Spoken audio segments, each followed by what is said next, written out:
Welcome to Santa Barbara Talks with Josh Molina.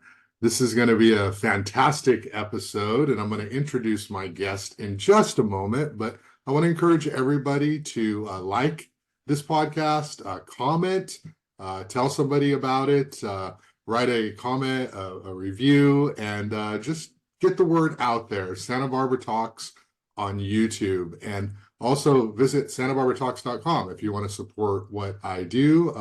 Podcasting, journalism, the only place you can sort of find this sort of format where we talk to all the important movers and shakers and people doing really interesting things in Santa Barbara. So hit like and subscribe on YouTube. But now let's dive right in. It's such a pleasure today to be here with Jenelle Osborne, the mayor of Lompoc, who has really shaken up the 3rd District Santa Barbara County Supervisor's race. She's decided she's going to run, and we're going to talk all about this, her issues, her platform, what she wants to tell voters, and learn about who she is. And so I'm really excited about this conversation. Welcome, Jenelle Osborne. How are you doing today?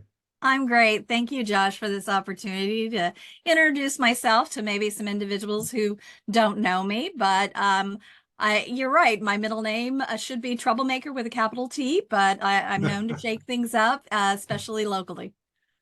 Yeah, that's great. I've been a reporter for 21 years now on the South Coast. I've covered a variety of political issues, and I really know the South County really well. Okay. And so, Lompoc, of course, and I grew up in Goleta, so I'm familiar with Lompoc, Santa Maria, and I've been there, a million times and all that. But politically, this is going to be a really interesting experience for me, just sort of talking to you and learning about some of those issues. Okay, so let's dive right in to why are you running? It takes so much nerve, so much guts, desire. You got to put yourself out there in a whole new level. Talk to me. Why are you running for a third district supervisor? Well, part of it you've already mentioned. You grew up in Goleta, you live in Goleta, and you know nothing about Mid-County. And I feel that is part of the new district that has been drawn for 3rd District. Lompoc's now the largest community in that. It is the 3rd largest community in the county. And yet there is a lot that is mistaken about the community. There's a lot that's mistaken about 3rd District. And I think that the conversation needed to change. And so part of my reason for running is to shake up that conversation, to change the discussion, really focus on what an impact that Lompoc and the 3rd District has on both North and South County, things that might not be heard about us, and maybe start working on solving some of those issues. I see Lompoc as often being part of the other community's solution, and yet not at the table as part of the discussion. And that happens across the 3rd District. And so for me, you're right. It was really difficult to decide to run.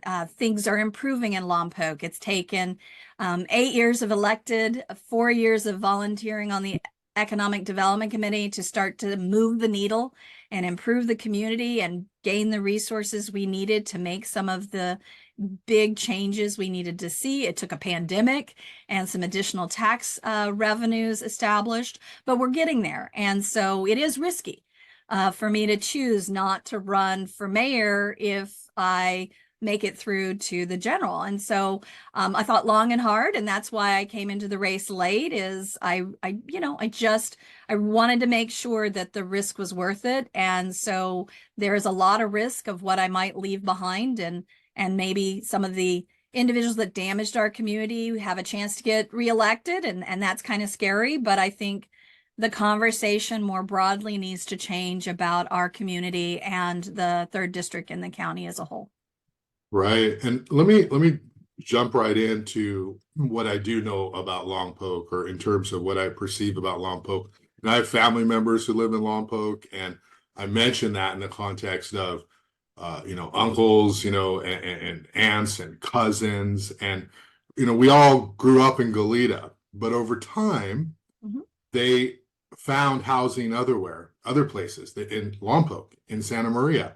And so I do know that what happens is that Lompoc becomes sort of the housing community for so many people who work on the South Coast, who work in Goleta, who work in Santa Barbara, and they have to commute, right? And so ideally it's sort of some public transportation or something, but that's not as popular as people driving, right? So people drive to work, and what is that? That is an issue with climate change. That's an issue with commuting. That's an issue with time away from family. There's all these impacts, and there's always work on the highway. So, you're always staying longer than what your GPS time says, it should be. It's always going to be an issue. So we know that Lompoc is become, it's integrated. It's a diverse community. Okay. It's culturally diverse, and it's age diverse, and it's really an incredible community. Talk to me about what it means to you to represent Lompoc, and what are the issues you care about most? What do the voters care about most there? So when I chose to run for city council, it really was the fact that I love this community. It became my home. I was a transplant from Texas with my husband, relocating us here in Goleta for a job. And it was, 1999, 2000 when, who'd imagine we'd still be at these astronomical housing prices. But you're right, it was a gut punch for a Texan to hear that 900 square feet was going to cost $500,000 when I could buy, 10 acres and a 3,000 square foot home back in Texas. And so, we sort of resigned ourselves to being renters for a while. And much like the story you mentioned, we discovered Lompoc in that path towards having a home and having the ability to lock down our cost of living and have a chance to do more than just pay rent or pay a mortgage. And so we ended up in Lompoc for that reason. But as I began to actually live here and stop commuting, start my own business, be present in it, there was a stagnation. And I started asking the questions around that and started talking to current council members, long-term residents, really getting an understanding of the boom and bust cycle and the bust that we were still sitting in, even though it was nearly at the time, 20 years before, now almost 30 years past. And the fact that we are a community that is really, really diverse for being so rural, for being so far off the 101. We're really compact for being a population of 44,444 as of the 2020 census. Oh. And we're really diverse with an air base and a federal prison, and now it's the Space Force base. But a lot of our employment is that blue collar worker, right? If you live and work in town, it's the base, it's the prison, it's the school district, it's the hospital, it's the city. We're a full service city, so we have every department except natural gas. And it's the Chumash. So a lot of our city residents work for the casino and the hotel. There's a lot of commuters that work in tech down in Santa Barbara and Goleta that travel north to Santa Maria and San Luis Obispo.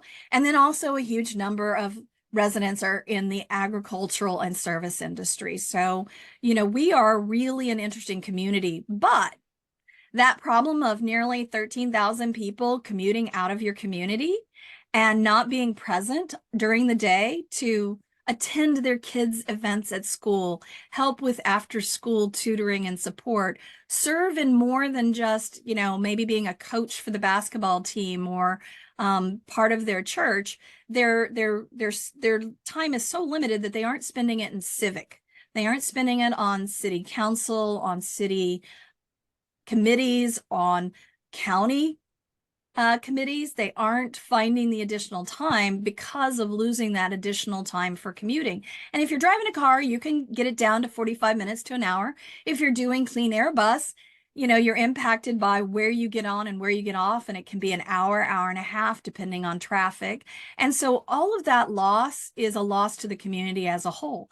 Then there's the shopping. You fill your tank up, you shop when you're in those communities where you're working throughout the day. You commute home, you come right to your driveway, you get out of the car, you go in the house. You're not doing a lot of shopping here, so we're missing out on that tax revenue. So for me, getting involved was really about changing the discussion finding out how we can recruit additional companies, expand companies here, looking at who commutes where, and if those companies are expanding, maybe have a satellite office here. And those were all great ideas. And we started working on that. And then what crept into that was, guess what? As much as you think you're moving here for the housing, we are now zeroed out. Like, we have so little housing available that our prices are climbing to the point that locals can't even afford it. And so we're no longer really the community you go to stay in Santa Barbara County and afford housing, because the housing market has got shrunk so much. It hasn't expanded. It hasn't had additional building. And we, during the pandemic, saw nearly 11% of our housing market sold at $500,000 cash for homes that were nearly 30 years old. And so now you have the base expanding with commercial launches, Star Command, and you lose Star Command attached to Vandenberg because number one thing Undersecretary of the Air Force said is lack of housing. Literally lack of housing. And even though our RENA numbers increased and our current housing element says we can meet our current RENA numbers with what we have on the books, there's no guarantee, A, that those will be built, and B, it's not planning for that additional expansion. I was speaking with an employee of SpaceX who is responsible and knows that the growth they're experiencing, and they're having trouble finding housing. And so they're ending up buying houses in Orcutt or Santa Maria or even Goleta and commuting. And so you're creating this reverse commute now where they're just passing through town and going to South Base. And over the next 3 to 5 years, as they take over and expand Slick 6, which is the launch pad that the shuttle was supposed to go out of, they have now taken ownership of that and are revamping it. They're going to see a stand-up of additionally potentially 300 people. And I'd love to see those 300 highly educated, well-paid jobs be in my community, not be commuters through my community, because it would change our schools. It would change our property tax revenue that helps both the schools and us. So there's opportunities we're missing out on. And it was one of those things that, hey, I got into Lompoc because of reasonable housing, and that's disappearing. So those long commutes, the lack of job growth, not enough workforce housing, and then factor all this in, how many families we have is expensive or no childcare. And that really hits home and causes a lot of, especially women, to decide to stay at home because their entire paycheck's going towards childcare, or they can't find childcare, or they're commuting. And where's your childcare? Are you driving all the way to Goleta and Santa Barbara and putting your child in childcare there? Because if something happens, they're 10, 20 minutes away. Or it's less expensive in Lompoc for childcare, so you leave your child behind and don't have family. So there's a lot of things in play of being a commuter community that I'd like to change, and we've begun to make the change, but I've seen a lot of the issues are at the county level and need to be worked on from that. Yeah, I mean, childcare is such an outrageous and shameful way that we treat our children and our families in this country, because I mean, just expected to find a way for them to be from 0 to 3 or whenever 4 they go to school, and it's tough and it's expensive, and you have to sometimes you have to really research it. Not everybody has that much time. It's a budget, that sort of thing. I've got 3 weeks right now where my daughter, she's in 4th grade. They're doing 3 weeks of vacation right now instead of 2 over the winter break. And I'm fortunate. I've always made time to be available to my kids and work from home if necessary. But it's such a privilege. Not everyone can do that. So that's an important issue. So I like that you're thinking about that, and I wanted to ask you about Lompoc and housing and homelessness. Now, I guess you mentioned that your Lompoc's not having the same housing element issues that some other communities are because you already have the land, or maybe you can go over that. But we know from Santa Barbara County, they missed their deadline. And yes, Lisa Plowman, if you're watching, I know so did more than 100 other communities.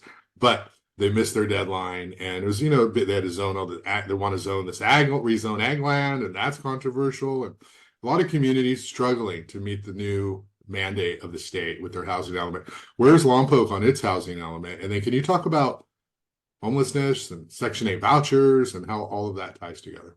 Absolutely. So we also missed our deadline like most communities, but we just submitted. It was a paperwork exercise, most communities are showing you. Unfortunately, we don't have green space, as they say. We don't have a lot of ag land that we are able to redesignate or build on. We were denied an annexation proposal at the beginning of this year by LAFCO that would have provided that opportunity. I've heard since then that they did file builder's remedy with the county on that property.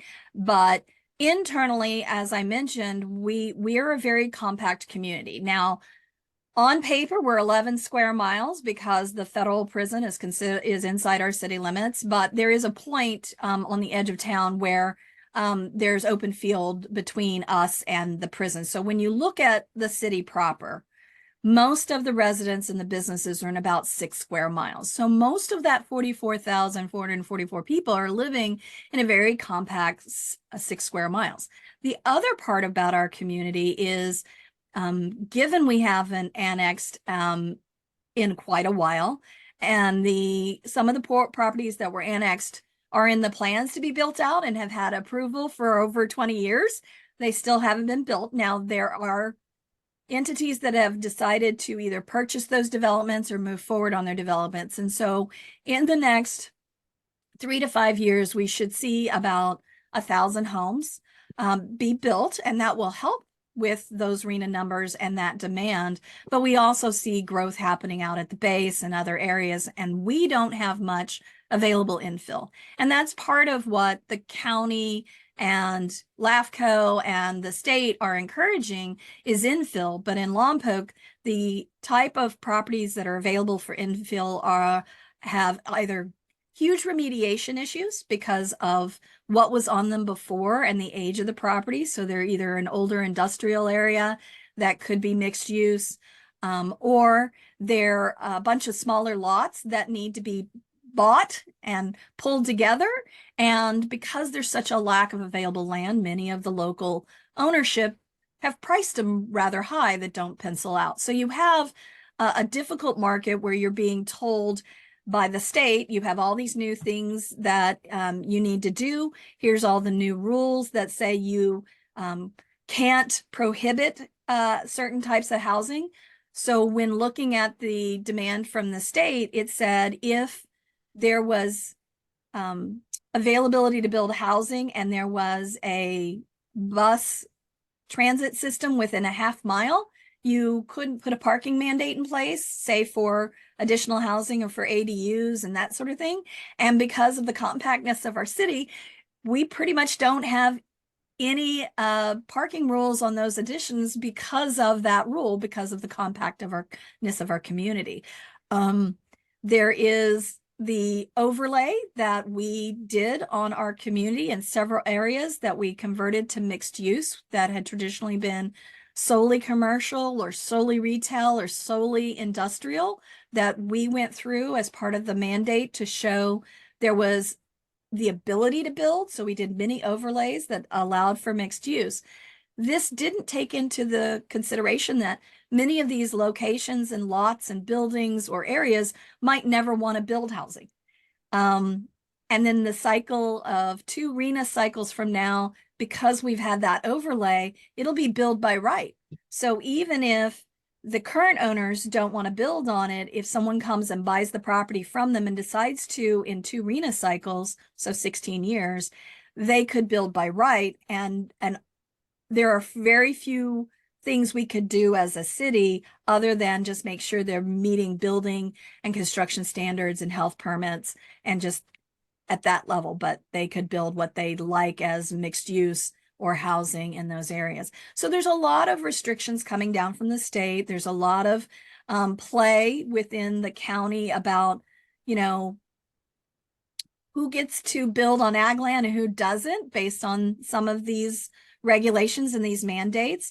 which communities are feeling that impact. You look at Goleta, and I feel really bad for Goleta because most of the county has dropped its mandates around the ag land of Goleta, and yet Goleta's been growing and building so much over the past 20 years that it seems like an additional burden right outside the city limits to add more and create the struggle I know my community has with many unincorporated communities just outside our city limits that we both affect with our decisions, and sometimes through mutual aid need to support, whether it's fire, public safety, but the advantage that we've had from the county of supporting us when we were down law enforcement officers. So housing has become even more complex than it already was with the state mandates. We did approve our housing element. We did send it off to the state. We have not had any builder's remedies filed with us.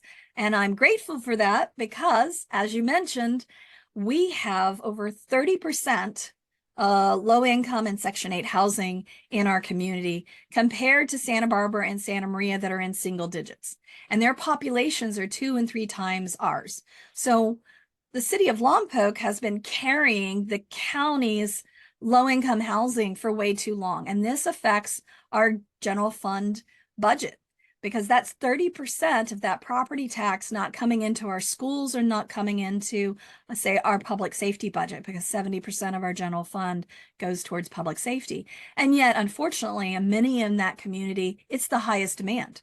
When they have a health issue, police and fire get called. When they have issues within their neighborhoods, our police respond. And so unfortunately, we're carrying a burden for the entire community. And that also affects our homelessness. So when you receive that Section 8 voucher, as you're trying to transition out of the emergency shelters or your car, and you receive that voucher, often those vouchers are utilized here because of our rent having historically been lower than the rest of the community. So you've seen not only a growth in building of Section 8 housing by county public housing or the private sector transitioning to utilizing those housing vouchers for guaranteed rental income. It's grown. And then you're receiving that and you're getting your public health issues, maybe your mental health issues solved, and suddenly you feel fine and you think everything's great, and you start making missteps and you fall out of that public housing. So you become homeless again, but you don't become homeless in Santa Barbara or Santa Maria or Buellton. You become homeless in Lompoc. And often when you become homeless again in our community, you go into our riverbed. And because it's so close, it's easy to hide in. And as a result, when we do our point in time count, you see a very high point in time count for our community based on our population, again, compared to Santa Barbara and Santa Maria. And so it's a cycle that began before the pandemic, but unfortunately the pandemic has made worse, and then recent inflation has made it difficult. And so it's a train wreck that has occurred as a result of our housing being reasonably priced and rental prices being lower.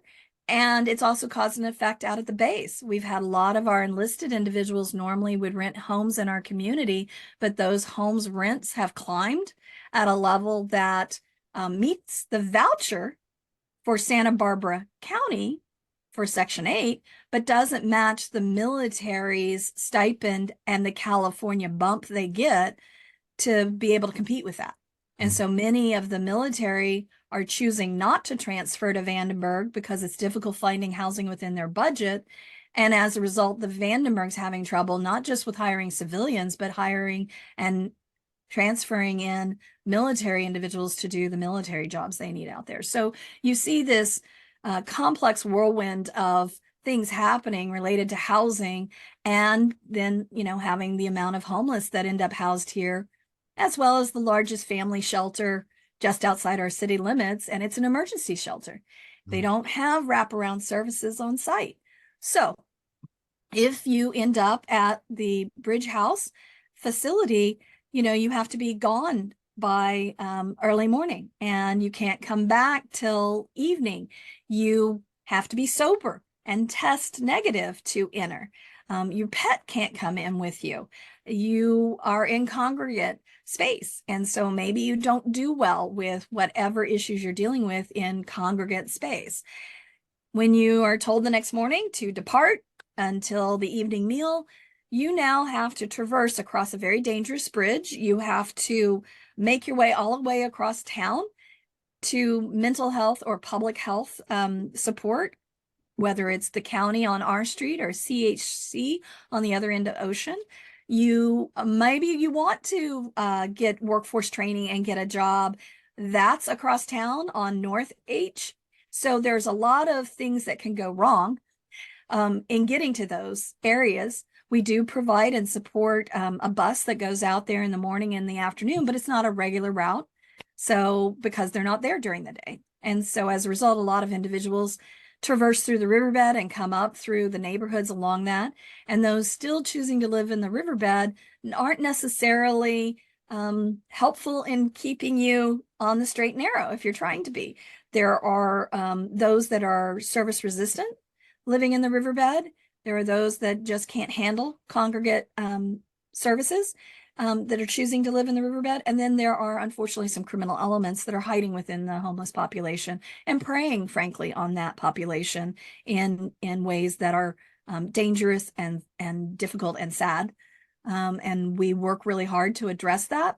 But the riverbed is joint jurisdiction between the city and the county and the sheriffs and our police department and public health and providing all the services that need to go into that. So these are very, very complex issues that have moving pieces that don't just come to us out of our local choices, but are decided at the county level, the state and the federal level, and where the funding's coming from and how the funding is applied and utilized. And so for me, I really think Bridge House needs to have wraparound services on site. They do have issues with their utilities and how they can expand and grow there.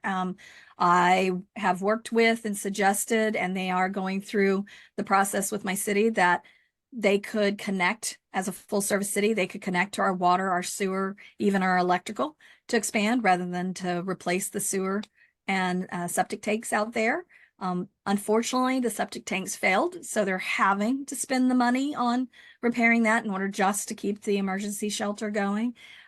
It is great that they finally built a workforce development ag program out there. It is disappointing to see that the cooking half of that, there's a twofold: learn how to grow the food and also learn how to cook the food and potentially get a job in the restaurant industry that's desperately needing assistance. Those cooking programs, though, are being done in Santa Barbara and Santa Maria, not on site, because again, the facility really doesn't have the capacity to expand because the buildings aren't there.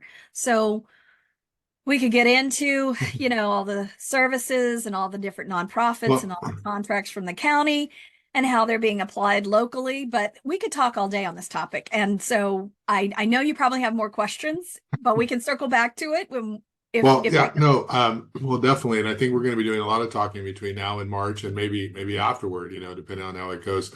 I have a family member who is in the Bridge program. And so I have some insight to that world and that sort of situation and the challenges and, the good they do, the challenges of the program. So it's definitely a significant thing. And it sounds like, if you're the third district supervisor, Lompoc and these mid-county issues are going to get a lot more attention and a lot more consideration outside of election years, right? So we all know everybody cares about everything all the time during election years, and that's no slight at Joan Hartman. Okay, that's just true of all politicians. That when it's time to run, they get a little busier. Okay, and that's the cycle. So can you just sort of maybe just talk a couple minutes on? So, you're third district supervisor, right? Like, how does that change the representation that we have right now? Well, for me, as a current elected in a city that doesn't have a lot of resources, I do a lot of the work myself. So I do a lot of reading, a lot of research, a lot of analysis. I sit and meet with different individuals at different organizations and different levels. I spend a lot of time in Sacramento and in DC where the decisions are being made, because again, I think I've already said this, it's really important to be at the table and not on the menu. And so going where the decisions are made sometimes changes the ear and how they're listening to you. Sometimes getting them here and working hard to build that relationship so they actually come to the community and spend time in the community. So that's really the difference I bring. Is I don't believe in only working on solving some issues to get reelected. My goal has always been, it takes time. You have to do the work early and often, and it has to build. So again, we inherited Joan in January of 2022. I met with her. She asked me, what are the top 3 issues for the city? And I said, I'm going to give you the top 3 issues that the county affects our community by, right? The top 3 issues for me aren't the same as the top 3 issues for the 3rd district representation, because of different pools of resources, different policies, different budget directions. And so I provided those. I've worked to introduce her to the community. I've worked to educate her on the issues, really share the information. And in the last couple of months, you've begun to see some changes. It's frustrating to see that it, as you said, wait until an election season begins to see the reveals and see some of the delivery, and frankly, to see some of the things not be as impactful as I'd hoped. They're great feel-good experiences. They're great areas of issues we've needed assistance on for a really long time. So I don't want to belittle the contributions. It's more that I need bigger change and broader change that are going to set us up for a long-term health. And that's going to require a change in the discussion, and really someone who understands that. And so that's my goal. My goal is to change that conversation, really focus on many of Lompoc's issues are issues not just of Lompoc. There are issues across 3rd district, and there are issues across the county, because what happens in Lompoc affects all of it, because of the number of commuters, because of the number of homeless living in our population, because it used to be the workforce housing community and it's no longer that. So there's a lot of things happening in my community that, while everybody thinks, oh, it just happens in Lompoc and we can kind of turn a blind eye to it, and it's actually burdening you in South County, because the additional taxes that have to be spent here to deal with the issues, the additional resources that are needed because we don't generate enough to cover the costs ourselves. So it's that kind of approach that I'm looking to change, and to be less ideological and really issue-based. Great. You already have a regional presence. You spent the last year as chair of the Santa Barbara County Association of Governments, and you've already been making decisions countywide as part of the Board of Supervisors. You're representing Lompoc and all the cities. And, I've read your quotes, and Lauren Bianchi Clement, PIO for SBCAG, her press releases, so that's kind of how you first came in on my radar as a member of SBCAG. And so can you talk about what work you've done in terms of transportation issues? And I know broadband and serving communities that are underserved with access to the internet has been a focus of SBCAG. Could you talk a little about your regional transportation work and your role in SBCAG? Sure. I'm actually going to go further back than that. Broadband was one of the issues that first motivated me to run. I was appointed to the City of Lompoc's Economic Development Committee, and we did a SWOT analysis of our community. And I discovered we had this massive dark fiber line running right through town, and the only 2 entities plugged into it at the time were the hospital, the community hospital that we have here, and City Hall. Eventually, Comcast had come in and created a hub off of it and provided cable, but not fiber, to the community. So I began to realize that one of the ways you change a community is access to broadband. I worked really hard to try and get the then city council to put in a broadband network because we're a full service city and own most of our infrastructure and could easily do it.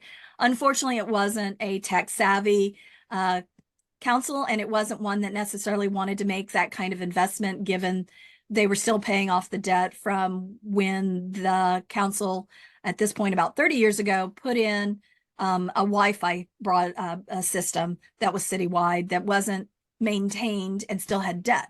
So I started working on it, and then I joined Econ Alliance, which is a northern Santa Barbara County regional economic and industrial voice for the businesses and industries of northern Santa Barbara County. And broadband was, again, my focus there. Worked really hard on trying to build up a network and get maybe at a regional level that could then improve the more rural communities and better internet connection, because it leads to jobs coming and it leads to improved quality of life, education out of the house, which here we come with a pandemic. It had starts and stops, and then the pandemic hits. I'm appointed to the League of California's Transportation, Public Works, and Communications Workforce Committee. And one of the topics, as we were entering the pandemic and didn't know it, we made broadband a priority at my request and admonition of, it's part of public works and transportation. You really need to focus on this. So then we have a pandemic, and we discover, especially in Lompoc, how difficult it is to homeschool, how difficult it is to remote work when all you have is dial-up and cable. And so many of our households didn't even have access to internet services, and were sitting in the parking lots at the schools in order to do their homework or do their online classes. Or you have a house that doesn't have one kid, they have 4 or 5 kids trying to access their online class while mom or dad's trying to work remotely. And so you really see this need. And so we come out of the pandemic and everyone's now really realized that internet and broadband are an essential service, and we really need to move towards treating that. And I'm very grateful that SBCAG decided to take this up at the request of its commissioners and directors. So we made the request, Joan Hartman and I made the request. They formed a committee. We went through the ad hoc. We took and built off what Econ Alliance had already done. And now, as you said, SBCAG is now designated as this regional office to represent and voice the middle missing mile, and how do we get fiber into our communities by making sure it's implemented in partnership with Econ Alliance. So that's huge for me. I love that, nearly 12 years of work is finally seeing forward progress, and that the money is being put out there, and that there are those working on the problem, and I'm happy to be a part of that leadership. It's very exciting to me. As far as regional transit, as I said, I commuted for a really long time. One of my prior jobs, I worked for the Girl Scouts Council. At the time, it was 3 counties, so Ventura to San Luis Obispo, and I drove that entire route pretty regularly, going to the Ventura offices to work with the adult volunteers there, going all the way to San Luis Obispo to work there, going back and forth to the Santa Barbara main office. So I've spent a lot of time on all of that highway system. I've utilized the bus system. I tried to use the train as a commute system. Works great in the morning. It's horrible coming back because it comes all the way out of San Diego, and once it gets a traffic issue, you might not be able to get on the train at 7 p.m. Instead, it's 9. So I understand all of that. So being on SBCAG's board at the time, they're getting closer and closer to finishing the 101 expansion that Measure A was really designed to support, and then going to Sacramento and going to the different meetings to advocate and talk about the successes we've put in place already, the matching dollars we've created, the matching dollars from the communities along that expansion is really exciting. The other part is it's multimodal. I'm a cyclist. I like to ride my bike for pleasure. To see those paths between Ventura and Santa Barbara open up safely, to see neighborhoods be able to get to the beach instead of having to worry about crossing a freeway. Those are all safety issues as someone who rides my bicycle for pleasure is excited to see. And I would love to see that eventually get to North County. And that's the other part of the advocacy, right? Is we're getting into the point where we are going to end up spending more money than we originally thought we would in order to finish this South 101 project. And yet there are huge needs developing in the North 101 area and are part of that next phase that we need to start aggressively planning for, aggressively identifying the matching funds for, because that traffic is now as bad, having been that direction several times on the way to Sacramento each month, if not more. It has become areas where you're sitting as long as you're sitting between Carpinteria and Ventura. It's now Santa Maria through New Pomo into Arroyo Grande has become a parking lot. So it is an issue both directions, and it is a regional solution that works well. The other thing I'm really proud of as my time on chair with the SBCAG is really creating a meeting style, bringing my meeting style to it. I've been told by several of the members how much they appreciate the balance of staff, public comment, and then the discussion amongst the directors themselves, making sure that we bounce back and forth between the multiple locations and who's online, and really trying to resolve discussions in a way that comes forward with solutions. And then finally, just working with a great staff. I have to say, SBCAG staff is really amazing. And I'm proud to have been part of the team to negotiate and retain the executive director. She's done fabulous work and manages the funds and the projects with her staff really, really well. Yeah, that's cool. That's so much work. And the media, we tend to cover the cities, we cover the counties, and a lot of times though, SBCAG and some of these other organizations, these other agencies don't get the attention that they should, but people are doing great work on that board, including the staff as well. It often doesn't get noticed until the very end, with a big event or something.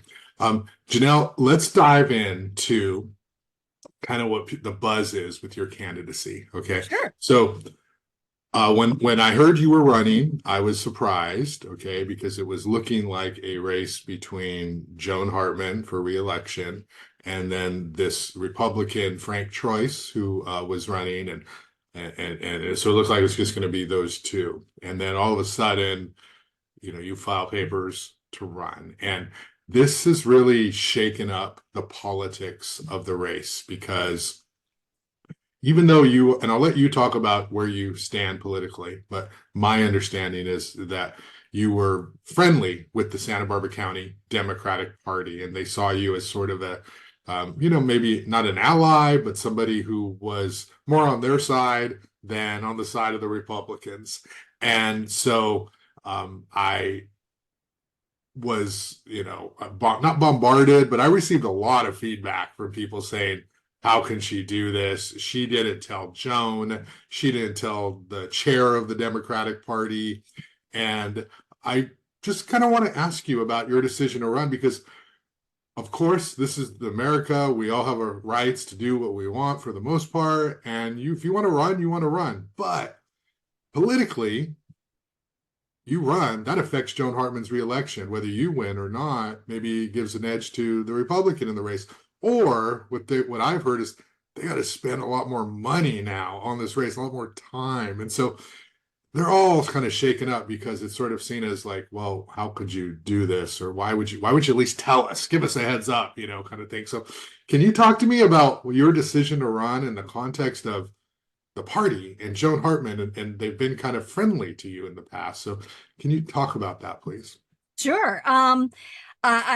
I didn't realize I needed to ask permission. It was my first gut response, because as you say, it is a free country. And if I choose to take the risk and run, that is my choice. And so what I will say is that the Democratic Party has been very public in their support of me when I have run, while the Republican Party has been very quiet about their support of me. I couldn't have been elected mayor of a community like Lompoc that uh, is quite purple.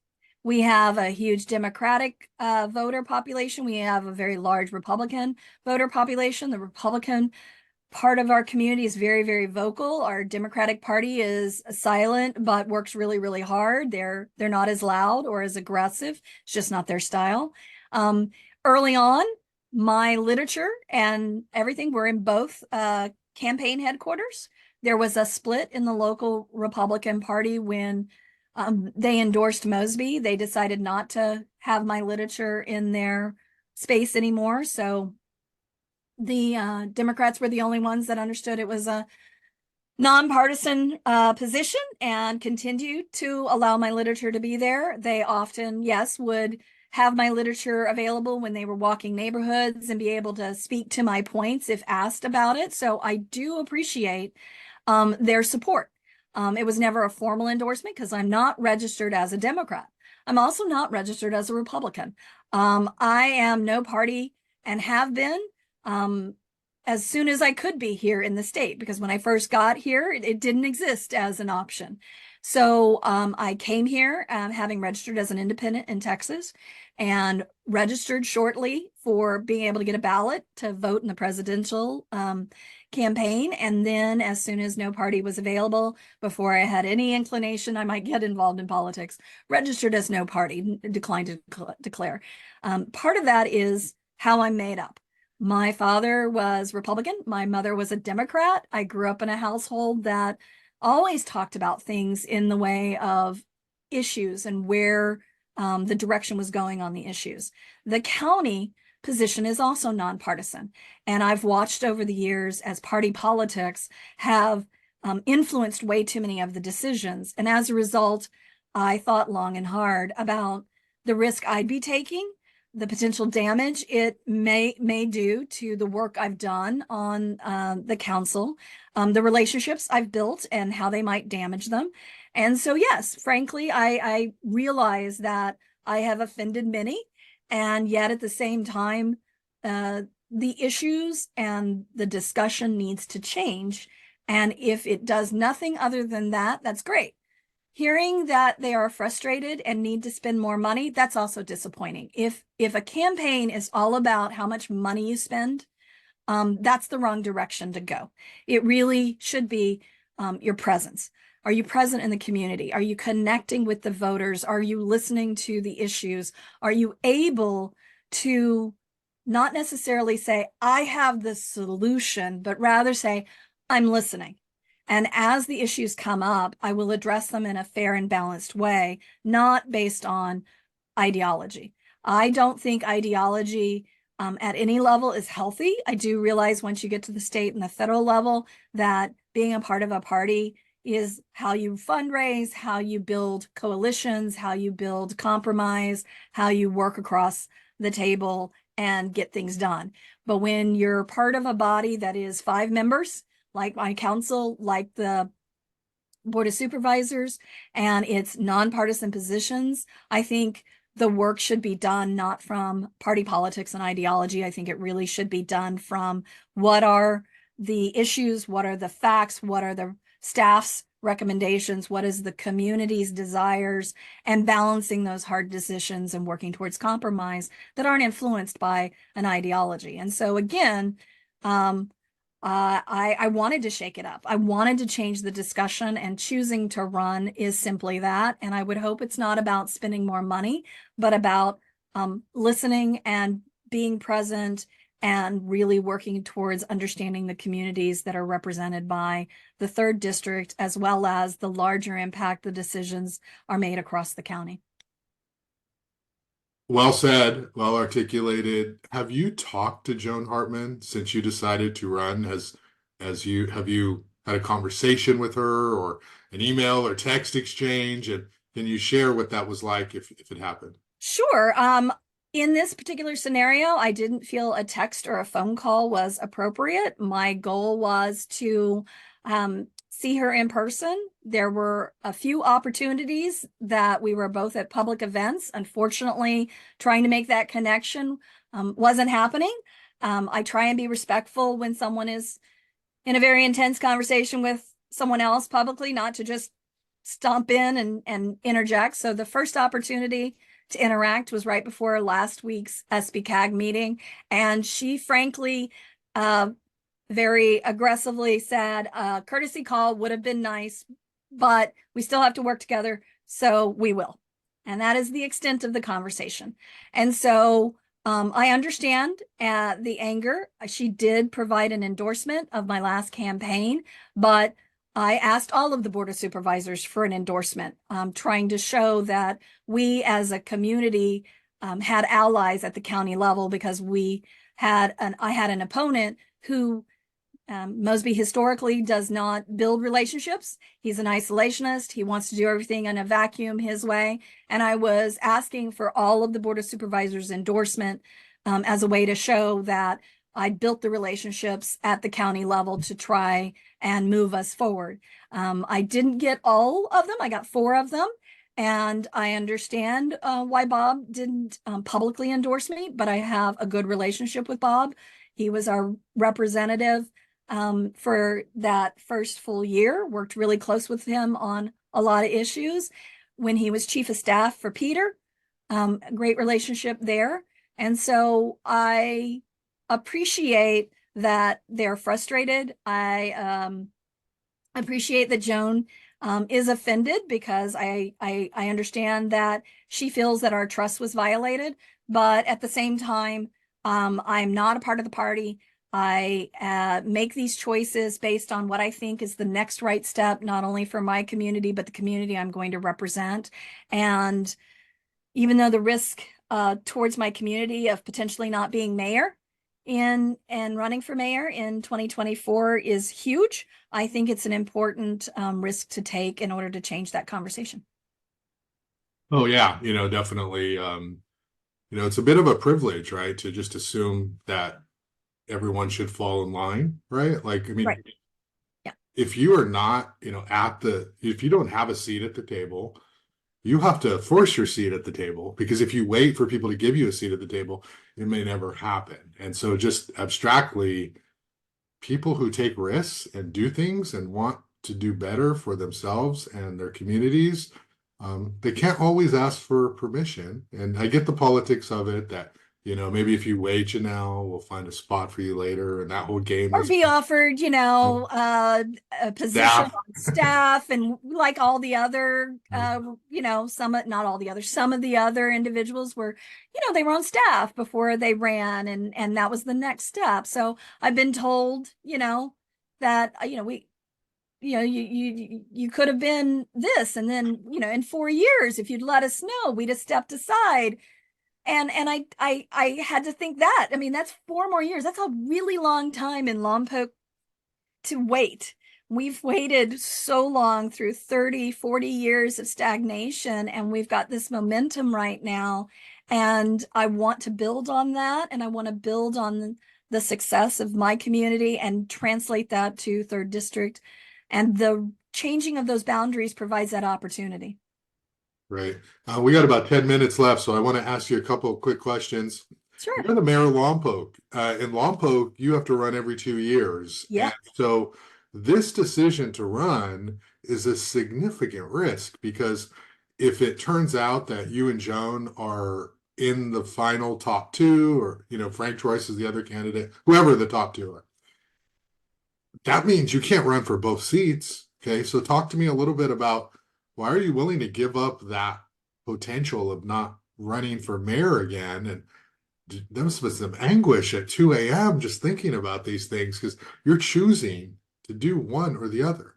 Absolutely. You're absolutely correct. March 5th will determine what the general looks like for me and my community. And you're right. This is why it took me so long to pull papers, was I don't take this lightly. I work through all the potential impacts that a change this significant would have, both in the negative and the positive. And you're right. I cannot run if I'm through to the general, I cannot run for mayor. You can't run for or hold two positions, elected positions at the same time.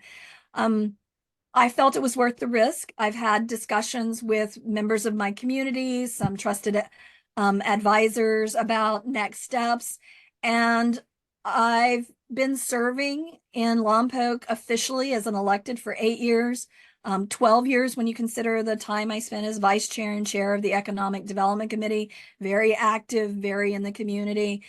I've spent 6 years on our Northern California Power Agency, which is our public power joint powers agreement. I am the vice chair of that organization and the chair of the Legislative and Regulatory Committee. So I spend a lot of time in Sacramento and DC regarding that area, implementing clean energy, making transitions towards clean energy, putting policies in place, dealing with rates, dealing with all kinds of issues. So you're right. I'm stepping away from a lot of important work to take the discussion to the next level. But again, waiting 4 years to see if things changed was enough of a motivator for me to set the stage for maybe the next leadership. I don't think we should get to a point in our communities where we're comfortable with the same person in leadership for a long period. We don't have term limits, so this is sort of a self-imposed term limit. I think that you want people to be motivated to participate in the local elections, to be motivated to participate in the local politics, to be a part of the discussion. And sometimes a change in leadership does that. And so again, at the local level and at the county level, I want people to be engaged. And national politics have unfortunately started to cause people to disengage. And I keep telling people that's fine if you want to disengage at the federal and the state level. I get it. I don't think you should. But locally is where most of the decisions are made that impact you. They're accessible representation, and that's where you absolutely should participate, if not yourself run for office. And so I really want to open that door and work with individuals that are interested in taking on the next cycle of leadership in our community. And I hope they have a similar vision to myself and the current council, because we've learned to work together. We have a very diverse council, some very diverse personalities. And I think we've shown that you can have that diversity and be successful. And I want to bring that to the next level and engage people both at the city level and the county level in a way they may have felt disengaged and ignored. Yeah. That's great. A lot of times with my podcast, I spend 15, 20 minutes on who are you, right? Your background. And, we've talked so much about the issues. We haven't been able to go there, but I just want to a little bit. You mentioned Texas. You and your husband moved from Texas, and this is objective, but like you're a really strong communicator, right? I mean, you got this stuff down, and so I'm interested. What is your background, and who is Jenelle Osborne before she came to Lompoc? Can you just talk a little bit about your backstory? Sure. I was born in Texas. I was adopted shortly after birth. So I was very lucky to have a great set of parents. Never had a desire to find my birth parents, mostly because I had great parents. And yes, they had flaws, but all our parents, as we get adults, we learn their flaws. I lost both of them within 10 years of each other, both to cancer. So my career had some stops and starts after high school as a result of choosing to go home and care for each of them in that process. When I finally finished my college degree, it took me about 10 years to start and stop. I graduated from Texas Woman's University that's in Denton with a degree in history, summa cum laude. I focused on public administration from the idea that I would likely work for, and I did for a while. I worked for the university, and the idea that I'd work in government or a public administration role, never with the idea that I might be an elected and be part of that policy and budgetary decision-making body. We got to California as a result of my husband's career and the company that he worked for merging with another Santa Barbara company. And we lived in Goleta for 2 years. As I mentioned early on, the housing market sort of shocked the system when the realization was it would become permanent. And we began looking around. We looked at Ventura, but that parking lot sit between Ventura to Goleta was not an incentive, having left Austin and having lived in traffic there.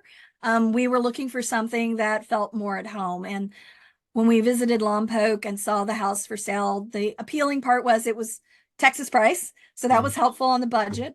But it really was the community reminded me of home. It's an agricultural, rural. I'm from the Rio Grande Valley. This was an actual valley. The Rio Grande Valley is actually a delta. So I understood the community. I'd been and lived near a couple of different air bases with military bases in Texas. So I understood and thought this one was exciting because it was a space base with rocket launches, and my husband's a physicist. So he was really excited by launches in our backyard.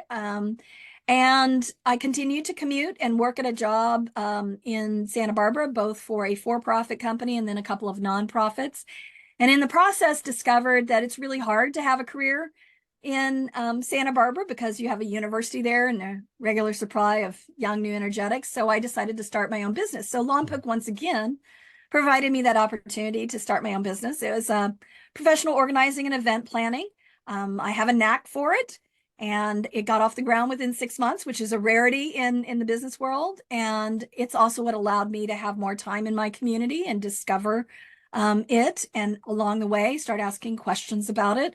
And then wanting to work on those issues and use some of my passion about the community that I now called home. Got rid of my homesickness for Texas. Was an amazing community and maybe undervalued by those that were born here and maybe didn't see the value in it anymore, or were frustrated because, as you said, many had moved north and felt pushed up here. And instead of feeling grateful of being able to stay in Santa Barbara County, might be frustrated by it. And here I was feeling like, this is an amazing place. I'm thrilled that I could buy a house. I'm thrilled that I can go and do things. And what can I give back to a community that I now call home? And so it led to my volunteer work and being asked to run. It wasn't something of I'm going to run for office to solve these problems. I really thought my work on the Economic Development Committee, on a couple of other nonprofits that I volunteered for that support the library and support other issues in the community really were the place for me to be. I really believe in grassroots nonprofit work and wanted to be a part of the solution there.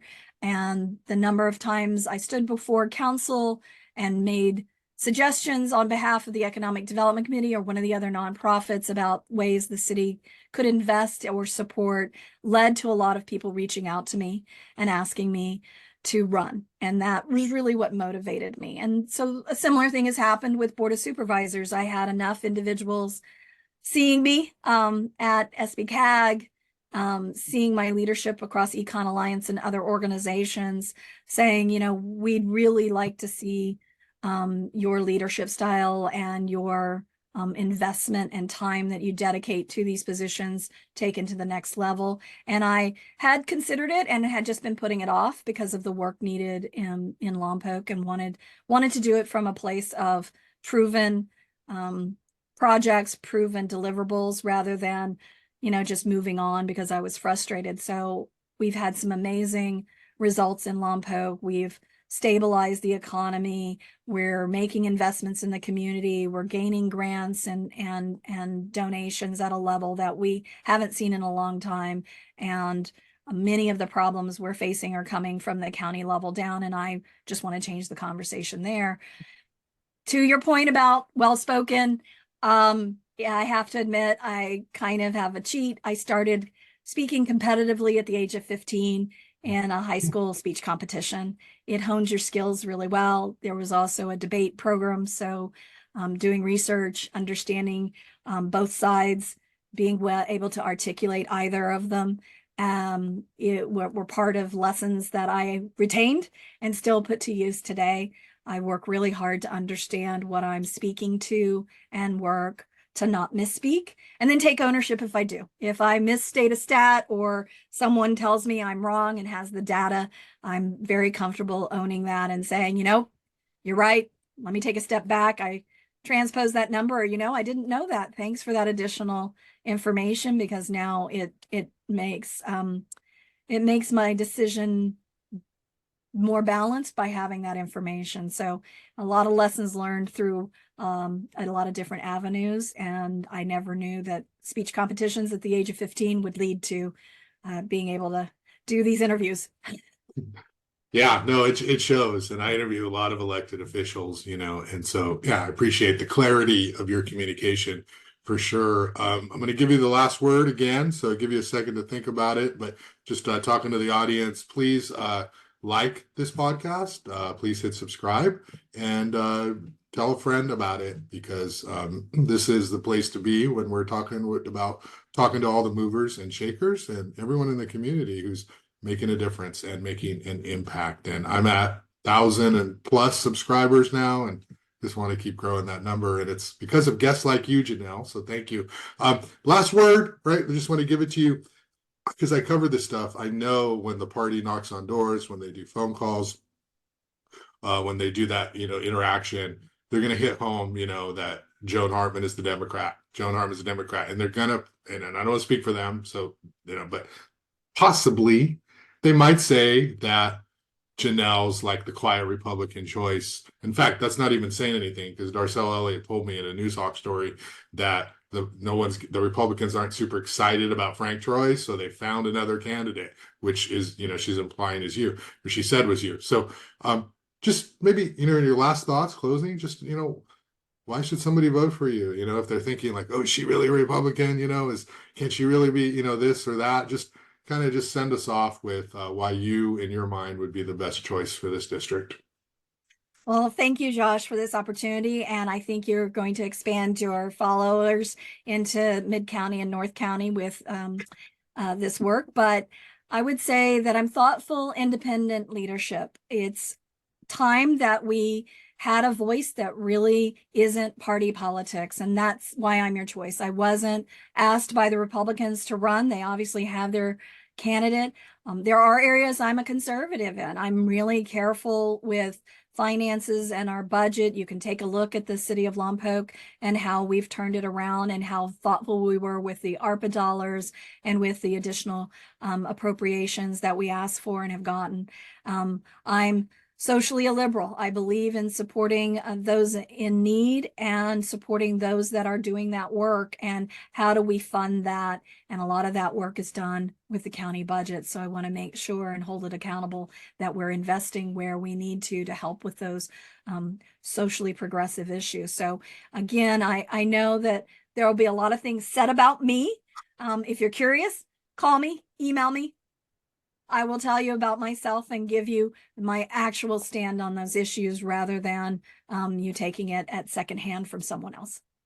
All right. Well, Jenelle Osborne, I appreciate your time. What'd you say your middle name was? Was it Troublemaker? Troublemaker with a capital T. Okay. Well, thanks a lot for your time. And I'm sure we'll be talking again very soon, regarding the third district contest. So have a great day. Appreciate it. Same to you. Thank you.